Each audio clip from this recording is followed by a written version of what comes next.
How are you, Ted? How are you? I'm good. I'm surprised I got right on. Where's the rest of the people who want to get on? Is there They're no all line? waiting. They're all hiding behind you, isn't it? When you are in the battlefield, there is a strong warrior in the front field, and then everyone is hiding behind him, right? So they can see what's going to happen to that warrior, and then everyone decides to jump on afterwards. Now, the title here, I want to make sure I stay in your format here. The title is Non-Muslims Question Islam. So is there a topic I need to be held to here, or what? Well, the format of my channel is very different from other people's channel. It's basically, my rules are you have to be respectful, right? Sure. You do not insult, personal insults or insulting religious figures. All of that is not going to be tolerated. And being respectful, letting me speak while I let you speak, etc. We let each other speak, and then I usually just have a casual conversations with the people. I'm not the type of person who will try to kind of necessarily box someone in a specific conversation. So usually the conversation is about, if you're not a non-Muslim, why are you non-Muslim, and if you have an issue with Islam, why do you have an issue with Islam, and all of that. This is usually the kind of topic. Okay.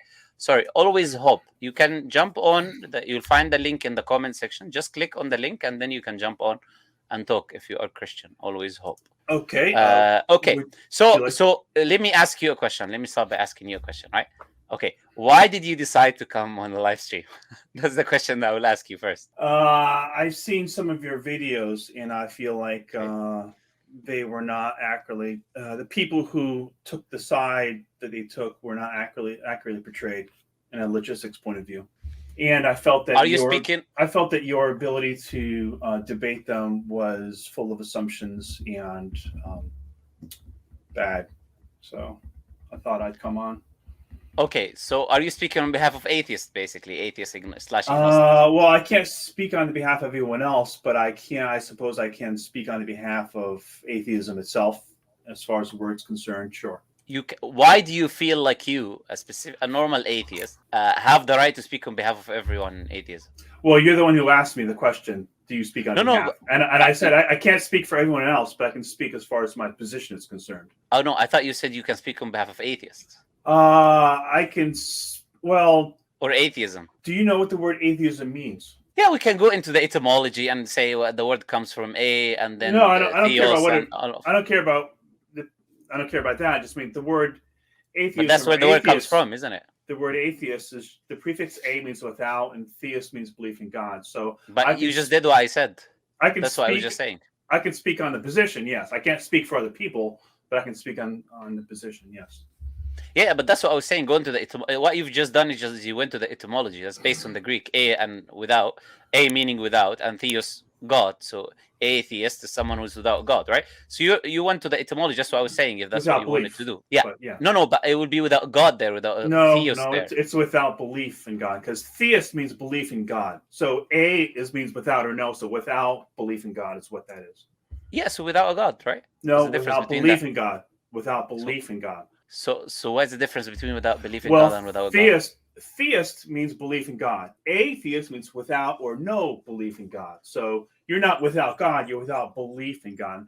Technically speaking, everyone is without God, because God is like a made-up concept. It's nothing that it's not. Okay, good. You just made a claim right now, right? God is a made-up concept. Can you prove that God is a made-up concept? I don't have to. Basically, it's like you asking me, can you prove that there is no Tinkerbell or no Tooth Fairy? Of course I can. These are things that we made up, and I can't disprove a positive. So the person with a positive claim that says there is a God is actually the one with the burden of proof, not the skeptic. No, but okay, sure. Now, to answer what you've just said, no one here has made claims so far except you. And the claim that you posited is that God is a made-up concept, which is a positive claim. Okay. Sure. So yes, but it does not require. If you allow me, I allow you. We need to allow each other to talk, right? Okay. Sure. So I will allow you, and you allow me, right? So you making the claim there's absence of evidence. You know that there is a very well-known thing is the absence of evidence does not mean evidence of absence. Just like because you did not come across evidence for a specific thing, whether it is the tooth fairy tale or whatever it is, that doesn't mean that thing doesn't exist. But now to compare an imaginary creature with an entity that most people believe in. Most people believe them throughout history. We've got multiple thousands of people who claim, or let's say millions of people who claim to have experiences with that entity. We've got books, prophets, messengers throughout history that have been sent, speaking about or saying that they're sent by the entity. Compare it to a concept like the tooth fairy tale. I would say that's not a fair thing to do. That's a very disingenuous thing to do. That's what I would personally say. But okay, what is the gist from you said you want to come on behalf of atheism or atheist or whatever you think you can present, and you saw that when I was talking to the people I was not saying correct things. Do you have a specific point that you want to bring up? Well, I just want to address what you've just said, because yes, I made an assertion that God is made up, but like I said, I can't say that there is no God. Just like if I do say there is no, if I do say there is no God, I can only do as accurately as I say that there is no Tinkerbell or Peter Pan, because none of these things actually have scientific evidence in the real world. They are just things that we've created. So although it is a statement that I've made, it does not require a proof or evidence from me. Why do you assume that only type of evidence is scientific evidence? Well, you need something that's testable, right? We need to be able to test the information that someone gives us to show that it's correct. If we can't test it, then we can't know that what the person's saying is accurate. But that's not the scientific method, though. The scientific, do you know what the scientific method is? Yes. What is it? Go ahead with your statement. Go ahead with your statement. No, I'm not but going to play 20 questions. No. But we were speaking on behalf of science, Yeah, right? The word science means to know. It's about our knowledge. No, I was talking about scientific method. What is the scientific method? Which is the whole science is based upon, obviously. Scientific method. Right. Scientific method is to study the physical, natural world through experimentation, repeatability, and falsification. Right. So we only study things which we can empirically test. Right. Okay. So there are things which other forms of logic and deductive reasoning that we use that can be a valid form of epistemology, which is a different source of knowledge that is not necessarily based on science. Like, for example, if I said to you, prove science using science, you're not going to be able to do that, because that would be self-defeating circular reasoning. So not everything is proved through science. What else do we use besides science? Science, yeah, I'm telling you. Science itself has assumptions, like, for example, mathematics, reasoning, logic, things which are intuitive, like, for example, that we exist, that the universe exists. All of these are things which are assumptions that science has to rely on. Science relies on the idea that everything will remain constant.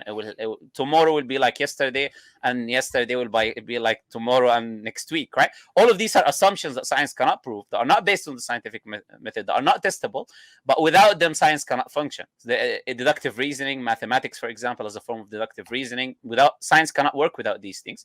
But these things can work outside of science, and they are legitimate by themselves to prove the existence of a specific thing or not. I don't think they work outside of science. I think mathematics doesn't work outside of science. Math is conceptual. We use that, yes. But I don't see what that has to do with the existence of your God. Like, what does that do? No, but we have to be honest in the conversation, Ted, right? You just said they cannot be used, and then you agreed they can be used with like mathematics, right? I didn't speak about my God before you say. Not be scientific? Why would mathematics? If you just allow me, you just allow me to finish, right? When you say your God, I'm not bringing any God yet, right? We're just having a chill conversation about epistemology, right? I didn't go into religion yet about my God or your God or their God, right? It's only one God. But my point is very simple. I was saying. You made a statement that there is no scientific evidence for those things. I would say that's not the only type of evidence out there. Testimony can be a valid type of evidence. Deductive reasoning can be a valid. What was the first one? Testimony can be a valid type of knowledge. You think testimony is valid? Of course, science relies on testimony. I think evidence is the lowest form of evidence for anything. Evidence is the lowest form of evidence? You mean testimony? Yeah, I said testimony. You can't you said evidence, but it's okay. You can't use someone's story as a verification that something exists. Like, if I say that Tinkerbell is true, and I say, how do you know that? And I gave you a testimony, that's not really giving evidence on testimony. Why do you assume? Yeah, why do you assume all testimony is equal? It cannot be. It cannot be tested. That's why we require. No. Why do you assume? I want you to listen to. Just try to work with me. Yeah. Why do you assume all types of testimony is equal? All history is based on testimony, for example, but it's not a testimony if one individual who says X exists. It's multiple sources that are often separated by time or separated by space, that they would not be colluding to present that information, which makes the information reliable. If I'm going to my building and there is someone coming down and saying, there's a fire, run away. Okay, I don't need an analogy. I don't need an analogy. No, but it's not. You're not the only person here. There's people watching as well. Okay, all right. Maybe it can be beneficial for them, but right? they're not really having the conversation. We are. No. But it's okay to clarify for people listening as well, right? So ignoring their existence is not a nice thing to do. I would say not everyone has the same level of intelligence as you are. I'm assuming you understood my point, but some people might not have understood it, right? So someone coming down saying there's a fire. That's one person. That's one testimony. Now another person comes, another person comes, another person comes. Yes, and all of them claiming there is a fire. That's a legitimate. It's very legitimate for us to accept that testimony as a source of knowledge, or unless we say all of these people are crazy, just running and saying there's fire for no reason, right? Okay, that's first of all, I understand you want to try to point things out for your listeners. However, that is a false analogy because we know that fires exist. We don't know what God is. So it's two different things. When did I say testimony is proof of God? Well, it's if you try to say that there are other ways of knowing something, you have a problem with God, Ted, don't you? Not... I think you have a big issue with God, Ted, and you see God everywhere, right? It doesn't matter what I talk about. It doesn't matter what I talk. It doesn't matter what I talk about. That's what the topic of this conversation is about. You're a Muslim. You believe in a God, and I do not. I'm an atheist. No, nothing in the since the start of this conversation, I did not mention anything about God. You've did that. That's okay. That's fine. Okay, two or three times, right? Well, that's fine. Then so I know it's okay. It's okay. You see God in your life. Maybe you had a bad experience or something. I don't know what it is. But right now, I'm not talking about God. I'm talking in abstract. I don't believe in any God, so I don't have a bad experience with the God. It's okay. No problem. It's all right. It's okay. So all I was saying is the following. There's something called epistemology, and epistemology is the sources of knowledge. I was talking about testimony being a valid source of knowledge. That is now to do with God or not to do with God. That's a separate discussion. Now we're talking about whether testimony is a valid source of information or not. I give an example of the fire because that's a valid source of information for us to accept the testimony of those people that there was a fire. Now, if you want to move into God and not God, that's a separate story. All I'm establishing here is that there's something called epistemology. Your reactions don't change what I'm saying, by the way, right? So all I'm establishing here, there's something called epistemology, and these are different sources of knowledge coming to acquire knowledge about the world. It's not the only way is a scientific method. That no one believes that, right? Maybe some atheists do, but not the rest of the world, because the people who are practicing science themselves, they know that there is. When it comes to asserting that a God exists, yes, a being exists, something that we know nothing about exists. Yes, you will need, not only do you need evidence to show it exists, but you also need a definition of what that thing is. So trying to use an analogy, well, that's just it. What do you mean to me? I don't believe in a God. I don't know what it is. When you just said there is no God, what idea or conception or understanding did you have in your mind when you said that? I don't have a definition for it. I'm just going by an abstract. What does the word mean to you? The word, just an abstract idea that is not well defined. People try to attribute it as a creation of everything. Okay. It's basically this power that created everything. But and that's what people that's what people assert it is.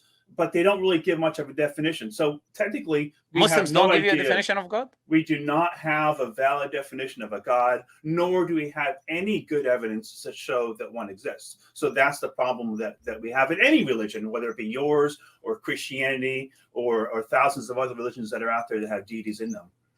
Okay, so Muslims, when they speak to you, they don't give you a description of God? I don't know if you spoke with Muslims before. No one gives a very good definition of a deity. No, not very good, which is subjective to you. We're not really interested in subjective feelings here. I'm talking, do they give a definition of God or not? It's not about subjective feelings. It's about one that's scientific. Again, we're going in a circle here. The reason I tackled this idea... There's no reason to think that God Ted, have if you allow me to finish... basis. Ted, I don't know why you're getting angry. Look, relax, Ted. We're just having a nice discussion. Well, it's just the way that you frame yourself. No need for you to get angry. I don't know why you get angry. Look, relax, Ted. Okay, look. I'm saying to you very nicely, the reason I dealt with this idea of epistemology is to reject this premise that you have that everything has to be scientific. Then you come back again after us discussing what epistemology is, and it's not the only valid source of knowledge, and you say, but that's not scientific. We just agreed that not everything has to be scientific because there's other valid sources of knowledge. Okay, so what can you use to show a God exists that if are you saying that does not require science? I'm not trying to show you God exists. Who said to you I'm trying to show you God exists? All right. Why don't you share with me what you think a God is and how you know one exists? Okay, that's much better. I appreciate this way of saying it, right? Because let me establish something very important. Me, as a Muslim specifically, my religion doesn't teach me to convince anyone. I personally believe, or I personally know, that the idea of God's existence is innate within every human being. And there is a lot of research already to establish that. Like Oxford University conducted a study. People who are atheists like yourself, who speak on behalf of their own atheism, like Justin Barrett conducted an experiment, 57 academics, and it was a period of 3 years, and they brought children from different countries, and they concluded that this belief of God is innate. Every civilization that existed in human history believed in some sort of a higher entity. They all had this idea in their mind. It's a part of their human existence and nature. For me, this idea and movement of atheism is a new thing. And you can say whatever. I'm telling you what I believe. You don't have to accept what I believe. You just asked me to tell you what I think, right? So I'm telling you what I think, okay? I'm not trying to convince you here. I don't need to. So this is why I think it's a part of the human existence, and I'm giving this research as an idea for that. There's many other evidences as well. Also, what we say as Muslims is the following. The description of God is very simple.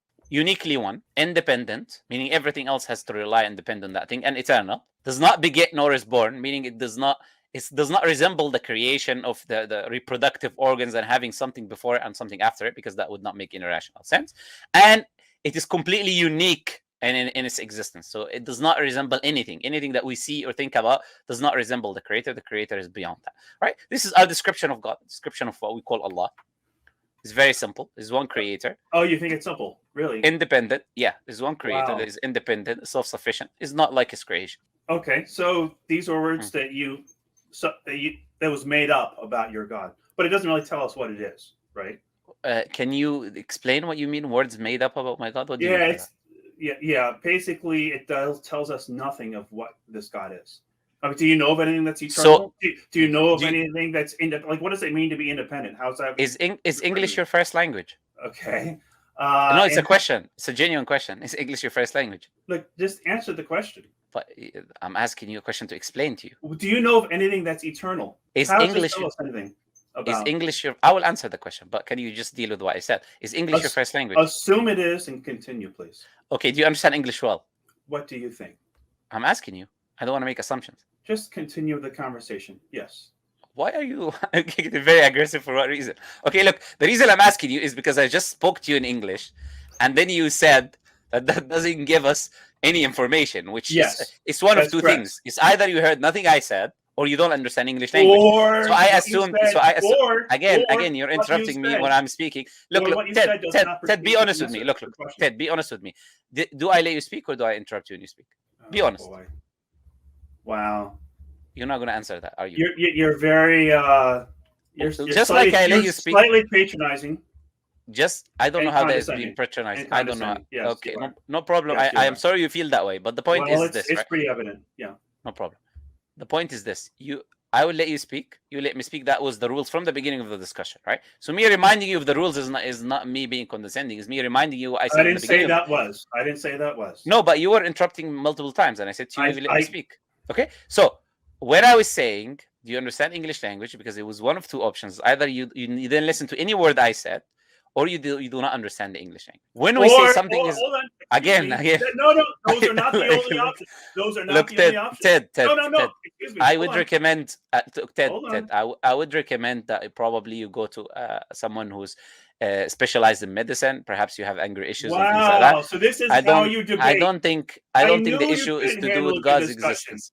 You use these weird words here. No problem. Ted, do you need anything else before I let you go? Well, I want you to explain how you think that defines your God in any way. I can't explain if you shout at me. Yeah. You gotta do things your own little way that does not pertain to the conversation. You can't have a logical discussion on it, can you? Okay. Pleasure talking to you, Ted. Yeah. Okay. And I hope Allah guides you one day. And what is that? What is that? I don't even know what that is. Read the Quran. I can send you a copy if you like. If you what does that tell us about anything? How does that tell us what a God is? How? It tells us very well. I've been doing this for a very.